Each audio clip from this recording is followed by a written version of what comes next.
Hello there, it's Anna here and welcome to Little Crochet Farm. Today I share with you the pattern for this cute little cat.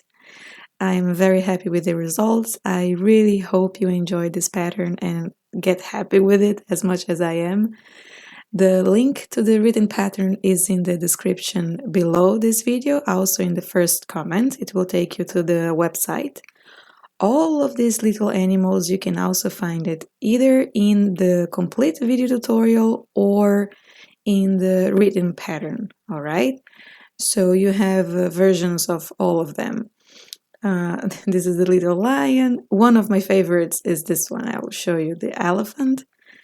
I really like the elephant, but I think majority of you like better the bunny. The bunny, it's like a hit. And he's very cute, and you can crochet, of course, using your creativity with the colors you like. The koala may be my second favorite, I think. Look how cute is this one. Well, all of this pattern is available in the website for free, and you have a printable version as well. Okay, now I will leave you off here with this little cat. It's very fast, it's super easy to crochet, and I really hope you enjoy. I see you next Thursday. Bye!